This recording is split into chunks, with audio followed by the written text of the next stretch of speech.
आप लोगों के बहुत ही सारे कमेंट आए कि भगवान बुद्धा के जीवन के बारे में बताइए कि वो कैसे बुद्ध बने। दरअसल भगवान बुद्ध एक छोटे से राज्य के राजकुमार थे और जन्म से ही उनका नाम बुद्ध नहीं था। बुद्ध का मतलब होता है एनलाइटन होना। बुद्ध ने जिसे नाम दिया निर्वाण की प्राप्ति, असल में उनका नाम था गौतम सिद्धार्थ। तो हुआ ये कि जब गौतम बुद्ध पैदा हुए तो किसी महान योगी ने उनके बारे में भविष्यवाणी की कि यह बच्चा बड़े होकर या तो महान राजा बनेगा या फिर एक महान संत बन जाएंगे। जब योगी ने बुद्ध के बारे में ये भविष्यवाणी की तो बुद्ध के पिता थोड़ा चिंतित हो गए। वो कभी नहीं चाहते थे कि उनका पुत्र महान संत बने, और कोई भी पिता नहीं चाहेगा। हर पिता चाहता है कि उसका पुत्र उसके साम्राज्य को आगे बढ़ाए। हाँ, हर पिता चाहता है कि उसका वंश चलता जाए। और आज के समय में भी कोई माता पिता नहीं चाहते कि उनका बच्चा सन्यासी हो जाए, ब्रह्मचारी हो जाए। तो ऐसा ही बुद्ध के पिता ने सोचा और वो चिंतित थे। वो अपने पुत्र को एक महान राजा बनाना चाहते थे। योगी की भविष्यवाणी सुनकर उन्होंने एक फैसला किया कि वो अपने पुत्र को किसी भी दुख से दूर रखेंगे, क्योंकि दुख और समाज की पीड़ा से ऊब कर ही इंसान सन्यासी बनने की सोचता है।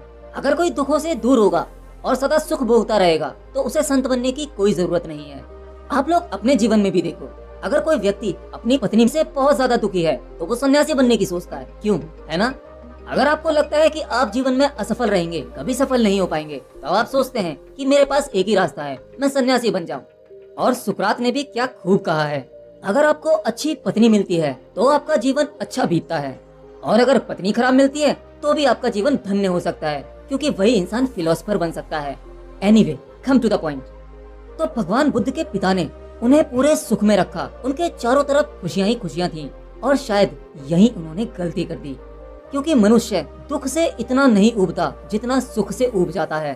उनके आसपास हर सुख सुविधा उपलब्ध थी। जब गौतम 19 साल के हुए तब उनके पिता ने उनकी शादी नगर की सबसे सुंदर स्त्री से कर दी। उनका पालन पोषण एक सामाजिक तौर पर नहीं हुआ था। उनको समाज से दूर एक बड़े से महल में रखा गया था, जहाँ वो हमेशा सुख में रहते थे। वहाँ पर दुख की नो एंट्री थी। एक दिन भगवान बुद्ध ने सोचा, क्यों ना नगर का भ्रमण किया जाए, देखा जाए कि हमारे नगर में क्या चल रहा है। तो फिर उन्होंने अपनी इच्छा सारथी से रखी और कहा, हम नगर में घूमना चाहते हैं। तो गौतम नगर में घूम ही रहे थे, उन्होंने एक बूढ़े आदमी को देखा, और वह बूढ़ा आदमी ठीक से चल नहीं पा रहा था। अब गौतम के आगे एक दुविधा आ गई, क्योंकि उन्होंने अपने पूरे जीवन में कोई भी बूढ़ा आदमी नहीं देखा था, क्योंकि उनके पिता ने इन सब चीजों से गौतम को बचा के रखा था। तभी गौतम बुद्ध ने पूछा, अरे सारथी, उस इंसान को क्या हुआ? सारथी ने बड़े ही नॉर्मल तरीके से कहा, अरे वह आदमी तो बूढ़ा आदमी है, उसमें क्या बड़ी बात है। बुद्ध ने पूछा, अरे ये कैसे होता है, बूढ़ा आदमी मतलब क्या? फिर सारथी बोला कि हर कोई एक दिन बूढ़ा होता है, ये तो प्रकृति का नियम है। फिर बुद्ध ने खुद को देखा और गौतम बड़े ही जवान और सुंदर थे। बोले, क्या मैं भी ऐसा हो जाऊंगा? सारथी ने कहा, हाँ, हर कोई बूढ़ा होता है। अब गौतम के लिए ये अलग ही तरह का एहसास था कि मैं भी एक दिन ऐसा हो जाऊंगा, मुझे भी ऐसे ही चलना पड़ेगा। फिर वे आगे बढ़े और उन्होंने एक और आदमी को देखा जो सड़क के किनारे लेटा हुआ था, और वो बहुत ही बीमार था। इतना वह उठ भी नहीं पा रहा था, काफी तकलीफ से चिल्ला रहा था। फिर गौतम बोले, अरे रुको, इस व्यक्ति को क्या हुआ, ये इतना चिल्ला क्यों रहा है? सारथी ने कहा कि यह व्यक्ति तो बीमार है, ये किसी रोग की वजह से पीड़ा में है। बुद्ध बोले, इसका क्या मतलब है? फिर सारथी ने कहा कि ये शरीर कभी कभी बीमार हो जाता है, ये भी लगभग सभी के साथ होता है।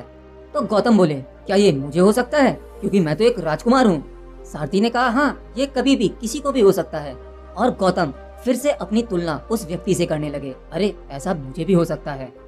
गौतम इन दोनों ही घटना को देखकर काफी परेशान हो चुके थे और वो आगे बढ़े। फिर आखिर में उन्होंने एक शव यात्रा देखी। कुछ लोग एक आदमी का शव लेकर जा रहे थे। अब बुद्ध ने बोला, इस आदमी को क्या हुआ जो लेटा हुआ है, जिसे 4 आदमी अपने कंधे पर उठाकर ले जा रहे हैं? सारथी ने कहा कि यह व्यक्ति तो मर गया है। फिर गौतम बोले, ये मरना क्या होता है, इसका क्या मतलब होता है? सारथी ने कहा कि ये सबको होता है, इससे कोई नहीं बच सकता, एक दिन सबको मरना ही पड़ता है। फिर गौतम बोले कि मैं क्या कर रहा हूँ, खाना, सुख भोगना, सारी बेकार की चीजें। अब गौतम के अंदर एक प्रकार की उथल पुथल मच चुकी थी। एक राजकुमार होना, इतना बड़ा महल होना, हर तरह का सुख भोगना, ये सब कुछ ही सेकंड्स में उनके अंदर बिखर गया, सब मट्टी हो गया। और वो सोचने लगे, इन सब का क्या मतलब है? ये शरीर है, एक दिन बूढ़ा हो जाएगा, ये बीमार पड़ सकता है, और ये पक्का एक दिन मर जाएगा। गौतम बुद्ध के एक बच्चा हो चुका था जिसका नाम राहुल था। उन्होंने अपनी प्यारी पत्नी और सुंदर बच्चे की तरफ देखा। वो एकदम से उन दोनों को छोड़ नहीं पाए। वो अपने भीतर ही भीतर संघर्ष करते रहे। संघर्ष करते करते तकरीबन 1.25 साल गुजर चुका था। अब सिद्धार्थ का पुत्र तकरीबन 1.5 साल का हो चुका था, लेकिन अब गौतम अपने आप को नहीं रोक पाए और फिर आधी रात को एक चोर की तरह बिना किसी को सूचना दिए वो महल से बाहर निकले और उन्होंने सब कुछ त्याग दिया। अब वो खोज में निकल चुके थे कि आखिर जीवन का सत्य क्या है। वो एक मठ से दूसरे मठ घूमते रहे। जिसने जिस गुरु के बारे में बताया गौतम सिद्धार्थ वहीं गए। उन्हें जो जो विधियां बताई जाती वो सभी विधियां बड़ी ही कुशलता से करते थे और परिश्रम करते करते उन्होंने समाधि के 8 प्रकार के अनुभव पाए। वो जिस भी गुरु के पास जाते थे तो गुरु के बताए हुए हर एक प्रयोग ऐसे करते थे कोई भी शिष्य आसानी से नहीं कर सकता, संपूर्णता से करते थे। इन सब के बावजूद भी अभी तक गौतम सिद्धार्थ को वो अनुभव नहीं हो पाया था। आखिर में गुरु भी उनके आगे हार जाते थे और कहते थे कि मैंने भी अब तक यही जान पाया है, इससे ज्यादा तो मुझे भी नहीं पता, अब तुम आगे की यात्रा स्वयं करो। फिर वो कठोर तपस्या में लग गए। उन्होंने अपना भोजन तक छोड़ दिया और गौतम सिद्धार्थ एक राजकुमार थे। वो शारीरिक रूप से काफी मजबूत थे। एक लंबा चौड़ा शरीर था जो अब सूखकर कांटे की तरह हो गया था। अब उनका शरीर बिल्कुल कमजोर पड़ चुका था। हड्डियों के अलावा उनके शरीर में कुछ नहीं दिख रहा था और वो उस कमजोर शरीर के साथ एक नदी के पास पहुँचे जिसका नाम निरंजना नदी था। और फिर गौतम सिद्धार्थ उस नदी में उतरे। जैसे तैसे गौतम सिद्धार्थ उस नदी में आधे रास्ते तक तो चले गए, लेकिन उनका कमजोर शरीर उनका साथ छोड़ रहा था। उनमें बिल्कुल भी शक्ति नहीं बची थी। फिर उस नदी में एक पेड़ की टहनी यानी सूखी डाल थी। उन्होंने उस डाल को पकड़ लिया। गौतम सिद्धार्थ अब तक हार नहीं मान रहे थे क्योंकि वो भीतर से कमजोर नहीं थे। उस डाल को पकड़े पकड़े उनके दिमाग में कई सारे सवाल चल रहे थे कि मैं जिस चीज के लिए मेहनत कर रहा हूँ आखिर वो है क्या। मैं जगह जगह घूम रहा हूँ, पता नहीं मैंने कितने प्रयोग किए, कितनी सारी चीजें सीखी, आखिर वो है क्या जो मैं खोज रहा हूँ। तब जाकर उन्हें एहसास हुआ कि वो कुछ नहीं है, ये जीवन ही सब कुछ है। मुझे सिर्फ यह करना है, उन सभी बाधाओं को हटा दूं जो मुझे उस अनुभव से रोक रही हैं। उन्हें थोड़ा थोड़ा एहसास होने लगा था कि सब कुछ उनके भीतर ही है। फिर उनके अंदर अचानक से कोई ऊर्जा आई और जैसे तैसे उन्होंने वो नदी पार कर ली। नदी पार करते ही एक वृक्ष है जहाँ पर वो बैठ गए, जिसे आज हम बोधि वृक्ष के नाम से जानते हैं। उन्हें ये भी एहसास हुआ कि ये शरीर एक यंत्र है, अगर इसे कष्ट होगा तो ये प्रकृति के खिलाफ है। अगर इस यंत्र में ही कोई समस्या होगी तो मैं आत्मज्ञान कैसे पा सकता हूँ। और उस दिन उन्होंने खीर का भोजन लिया। वह एक पूर्णिमा की रात थी जिसे हम बुद्ध पूर्णिमा के नाम से जानते हैं।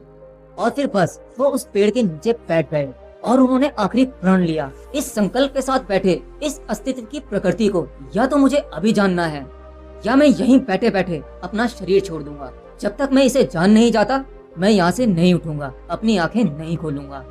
तो जब उन्होंने ये अपना आखिरी संकल्प ले लिया, अब तक उनके लिए सब कुछ व्यर्थ हो चुका था। केवल एक ही आखिरी संकल्प था कि अब कोई संकल्प नहीं है। फिर वो चांदनी रात, चांद अपनी पूर्ण गरिमा में था और उनके साथ घटना घट गई। तभी उन्हें ज्ञान की प्राप्ति हो गई। उनके भीतर एक कमल खिल गया और उन्होंने अपने ही भीतर सब देख लिया, सब जान लिया जो वो जानना चाहते थे, जिसके लिए उनसे इतने बड़े बड़े त्याग हो गए थे। ज्ञान प्राप्त होने के बाद अब गौतम सिद्धार्थ नहीं रहे थे, अब वो बुद्ध हो गए थे। और अपने इस अनुभव को लेकर वो उठे और चल पड़े। तभी उन्होंने अपने उन साथियों को देखा जो उनके साथ खोज में निकले थे। तकरीबन 5 शिष्य उनके साथ थे। उन सबने बुद्ध को देखा। उनके चेहरे पर एक अलग ही तेज था। देख पा रहे थे कि अब गौतम बुद्ध कुछ अलग ही तरह के दिख रहे हैं। उनके चेहरे पे कुछ अलग ही चमक है। तो इस तरह से गौतम सिद्धार्थ बने गौतम बुद्ध। वैसे भगवान बुद्ध के जीवन से संबंधित बहुत प्यारी प्यारी घटनाएं हैं। अगर आप लोग चाहोगे तो उन सभी घटनाओं को एक एक करके मैं अपनी वीडियो के जरिए आप लोगों को बताता रहूंगा। आप मुझे कमेंट बॉक्स में अपनी राय बता सकते हैं।